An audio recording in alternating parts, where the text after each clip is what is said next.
students, this is Dr. Deepmala, Assistant Professor Mathematics, Mukanda National College, Yamunanagar. आज का जो हमारा टॉपिक रहेगा वो है analytical conditions of equilibrium of coplanar forces.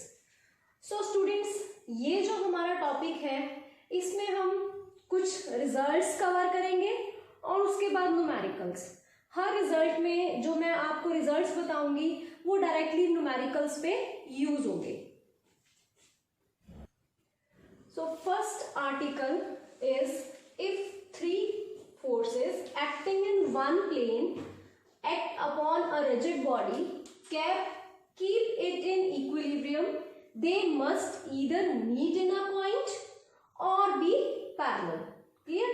तो अगर आपके पास कोई भी तीन फोर्सेस एक प्लेन के अंदर कोप्लानर फोर्सेस कह सकते हो in a plane upon a rigid body act कर रहे हैं रिजिड बॉडी के ऊपर और उसको इक्विलिब्रियम में रख रहे हैं, तो वो या तो वो एक पॉइंट पे मीट कर रहे हैं या फिर वो पैरेलल है।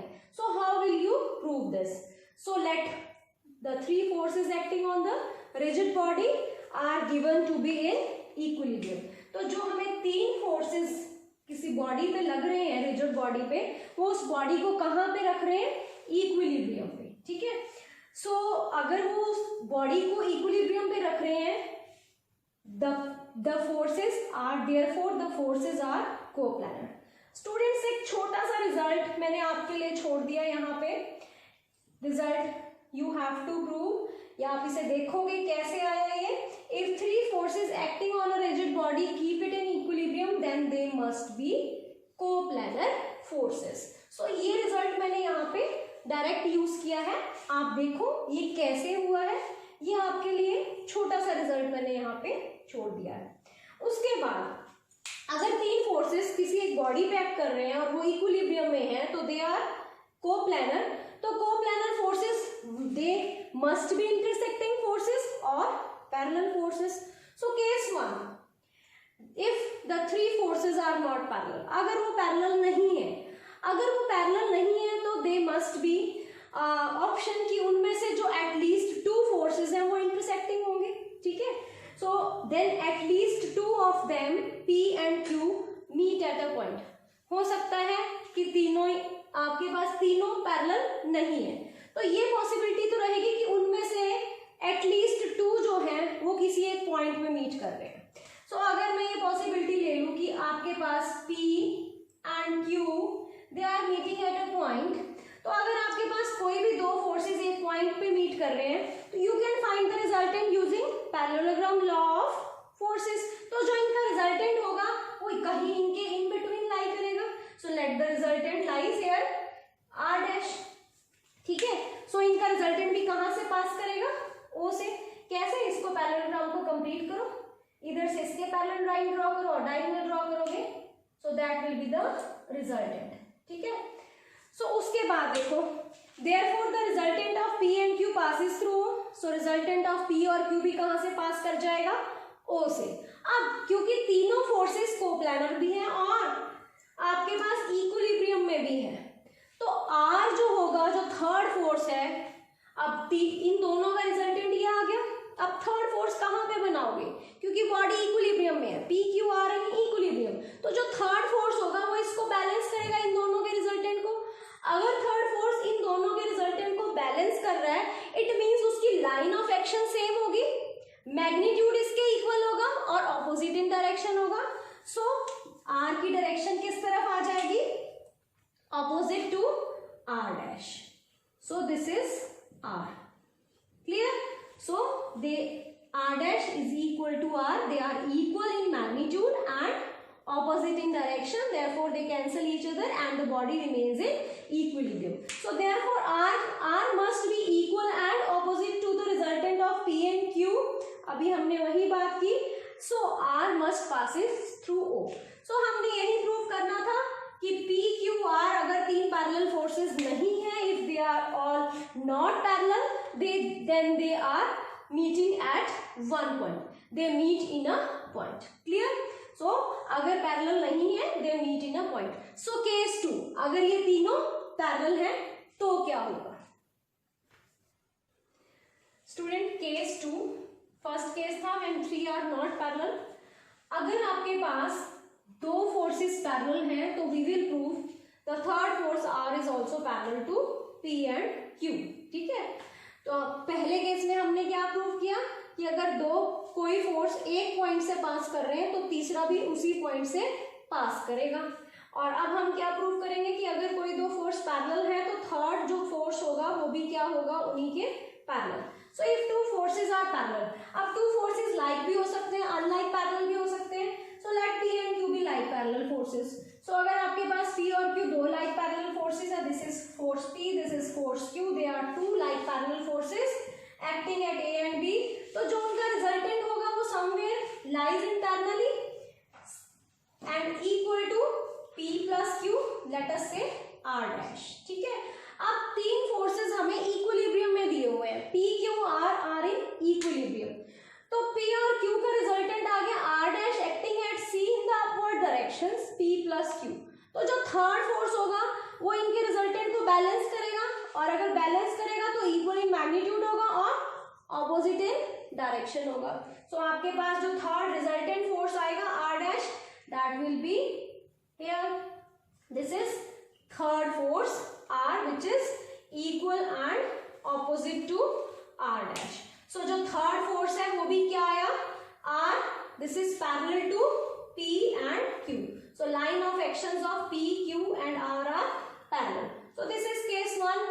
case 2, first part, when the two forces are like parallel forces। when two forces are unlike parallel forces, unlike parallel forces P and Q opposite in directions, line of action ये A ये B, clear.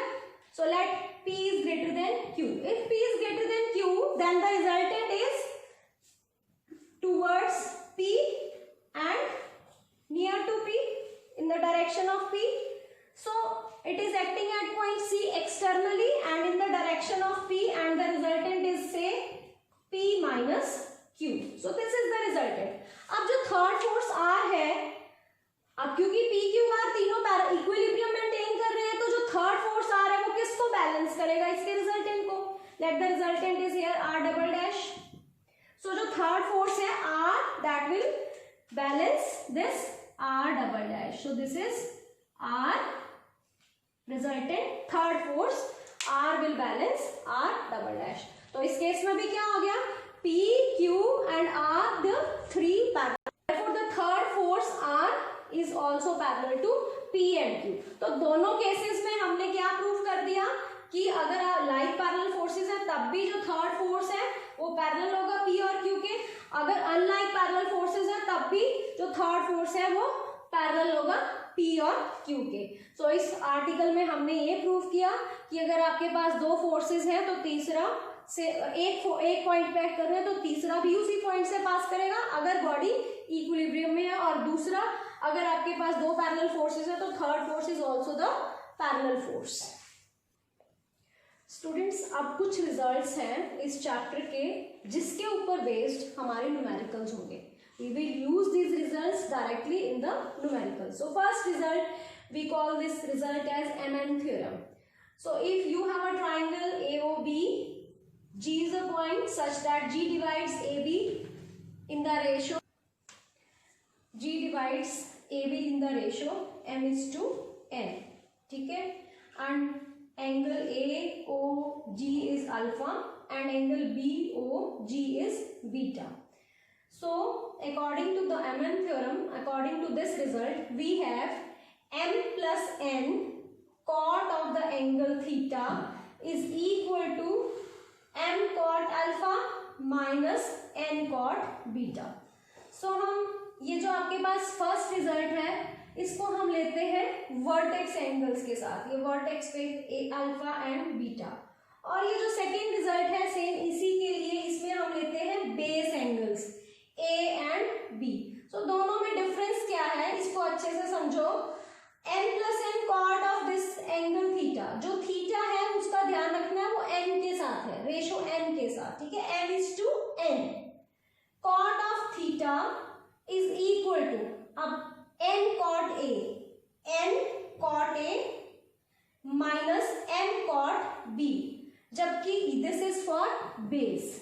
जबकि जो आपने ऊपर वाला result लिया था for vertex angle, वो m के सामने वाला m cot alpha minus n cot beta, जब आपने दूसरा रिजल्ट लिखा उसमें m cot a minus m cot b, और थीटा n वाली रेशियो के साथ m:n।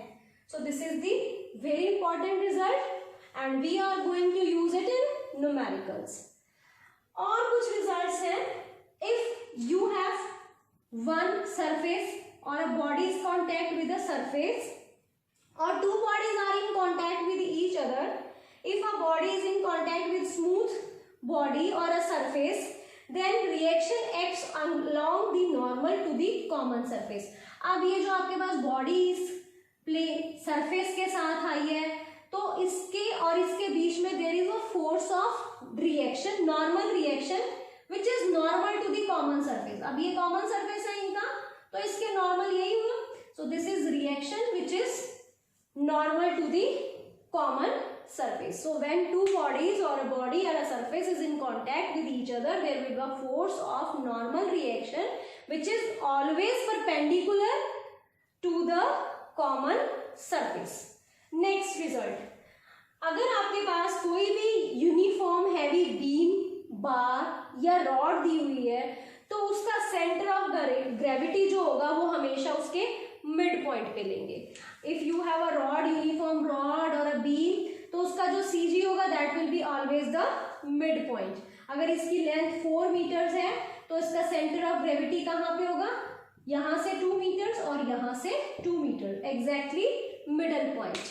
उसके बाद wait of the body unless it is given to be a light, अगर तो बॉडी लाइट दी हुई है तो neglect the weight, और अगर वो लाइट नहीं गिवन है then weight is always acting downwards through its center of gravity। अब जैसे ये रॉड है, इसका जो वेट होगा उसके सीजी पे एक्ट करेगा एंड एक्टिंग वर्टिकली डाउनवर्ड। और इसके बाद जो अभी हमने रिजल्ट किया था, इससे पहले हमने थ्योरम प्रूव की थी कि अगर आपके पास कोई भी 3 फोर्सेस इक्विलिब्रियम में है और कोई 2 फोर्सेस अगर एक पॉइंट से पास करता है, तो तीसरा फोर्स भी उसी पॉइंट से पास करेगा, और अगर वो दोनों पैरेलल है तो तीसरा फोर्स भी क्या होगा, पैरेलल ही होगा। तो ये जो रिजल्ट्स हैं इनको यूज करके अब हम आगे न्यूमेरिकल्स कवर करेंगे। So students, question, a heavy uniform rod is in equilibrium with one end resting against a smooth vertical wall। So you have vertical wall, smooth vertical wall, this is a smooth vertical wall। आपके पास एक uniform rod है, uniform rod का मतलब उसका जो CG होगा वो exactly उसके मिड पे होगा, against a smooth vertical wall and other end against a smooth plane inclined to the wall at an angle theta. अब जो आपके पास रॉड है वो उसका एक एंड तो वर्टिकल वॉल के साथ है और दूसरा एंड स्मूथ इंक्लाइंड प्लेन के साथ है, which is inclined at an angle theta to the wall। So you have a plane, ठीक है। So plane कैसे, this is the plane inclined, smooth inclined plane inclined at an angle theta with the wall। So this is the smooth plane and this is the smooth wall, और आपकी जो rod है वो एक and इस wall के साथ और एक एंड इस प्लेन के ऊपर, clear. So this is the rod. If alpha with the inclination of rod, अब जो रॉड है वो भी मैंने ऐसे टिल्ट करके इसलिए रख दी क्योंकि अल्फा जो है वो inclination of the rod to the horizontal. So ये जो आपके पास रॉड है this makes an angle alpha with the horizontal। So this is angle, this is horizontal line, this is alpha parallel to this ground level, so this is alpha। Prove that 2 tangent alpha is equal to tangent theta। जहां हमारे पास left hand side और right hand side में theta tangents के साथ, tangents के relation हो, वहां पे हमें एग्जैक्टली समझ जाना है कि हमने MN थ्योरम लगानी है, क्लियर। सो अब ये आपको गिवन है, जो मैंने डायग्राम आपको शोन किया हुआ है। अब आप क्या करोगे, फोर्सेस आपने देखने कौन कौन से फोर्सेस इसके ऊपर एक्ट करेंगे, ठीक है स्टूडेंट्स। सो सबसे पहले the uniform rod is in contact with this smooth wall. so there will be a force of reaction. So आपके पास the uniform rod is in contact with this smooth wall, so there will be a force of normal reaction common to the surface. So let this be the normal. अब ये आपके पास common surface जो है ये vertical wall है, तो जो इसका normal होगा that will be the horizontal line. So this is the normal reaction, let us say R, acting on the wall due to this rod. Clear? So let this be point A, this is point B. AB is the rod. अब उसके बाद this is horizontal, this. अब उसके बाद next force जो इसके ऊपर लग रहा है that is the wait of the rod, जो हमें पता है क्योंकि यूनिफॉर्म रॉड है तो वेट जो है that is exactly at the CG mid point. So let this G be the mid point. So this is the weight. Clear? Weight, let us say weight is W. Weight of the rod is W. अब इसको हम ऊपर की तरफ extend कर दो इसको. So आपके पास this is line of action of weight W. This is line of action of normal reaction R. अगर आपके पास कोई भी दो फोर्सेस एक पॉइंट पे इंटरसेक्ट कर रहे हैं और बॉडी जो है वो इक्विलिब्रियम में है, सिस्टम इज इन इक्विलिब्रियम, तो जो थर्ड फोर्स होगा इस सिस्टम पे वो एग्जैक्टली यहां से पास करेगा इनके कॉमन पॉइंट से. ठीक है, यहीं से पास करवाओगे क्योंकि इक्विलिब्रियम मेंटेन करने के लिए अगर हमने अभी एक रिजल्ट किया था इससे पहले, if two forces are intersecting then the third force also passes through the common point of intersection. So आपके पास कॉमन, अब जो थर्ड फोर्स है वो कहाँ पे होगा? There will be force of normal reaction at point B also because rod is in contact with this plane. So normal to this plane, अब नॉर्मल टू दिस प्लेन, इस plane के normal होगा और एग्जैक्टली कहां से pass करेगा? Point of intersection of these two. So यहां से इसको पास करवाओ. So this is let us say S, normal reaction on this plane due to this rod. So this completes the diagram. अब आप mark करो, आपको ये ट्राइंगल दिख रहा है AOB. this is the triangle. This is 90 angle between vertical and horizontal. So this is 90 degree. Clear? This is alpha. Parallel lines है, transversal. So this is also alpha. Clear? अगर ये alpha है ये 90 है, so this is 90 minus alpha. Clear students? Now take this triangle, this is 90, this triangle, this is 90, this is 90. अब आपके पास ये वाला एंगल 90 माइनस अल्फा. अब हमें ये वाला एंगल चाहिए. What about this angle? ठीक है, सो इस एंगल को निकालने के लिए आपके पास आप क्या यूज करोगे? This is alpha, this is 90. Next, अब जब आपके पास ये वाला एंगल आ जाएगा तो आप क्या करोगे?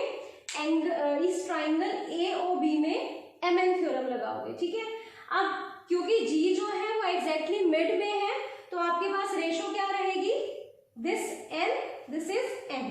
क्योंकि मैंने आपको बताया था AB ट्राइंगल में अगर आपके पास AOB ट्राइंगल था, this is point G, this is theta. आपने अगर वर्टेक्स एंगल के साथ अल्फा और बीटा के साथ MN थ्योरम लगानी है, this is M, this is N. तो आपके पास क्या था formula? M plus N cot of theta is equal to M cot alpha minus N cot beta. So वही रिजल्ट हम यहां पे लगाएंगे. सो देखो कैसे लगेगा ये रिजल्ट. सो आपके पास पहले आप ये एंगल निकालोगे. आप ये एंगल कैसे निकालोगे? This is theta, vertical lines है, this is also theta. Clear? अब देखो ये 90 पे है, नॉर्मल है इसके प्लेन के, reactional force S. This is right triangle, let us say this as point C. So triangle BOC is right triangle. So अगर ये right triangle है, this angle is theta, this angle is 90. So what about this angle? So this angle is 90 minus theta क्योंकि सबका सम क्या हो जाएगा? 180. In the triangle, sum of angles of the triangle is 180. Let this is x, this is theta, this is 90 is equal to 180. So this is 90 minus theta. So अब आपको clear है. So हम इसको पहले आपको लिखना पड़ेगा ये सारा थ्योरी जो मैंने बताई है. So इसका solution theory, let AB be the rod of length, let कर लो, of length से AB is equal to 2a. Clear. उसके बाद let R and S be the normal reactions acting at point A and B respectively. Let W be the weight of rod acting vertically downwards at G. Clear. उसके बाद जो मैंने आपको समझाया था, since the normal reaction R and weight W intersect at point O, so therefore the third force of reaction S must pass through O. ये भी आप लिखोगे. So apply MN theorem in triangle. Which triangle? AOB.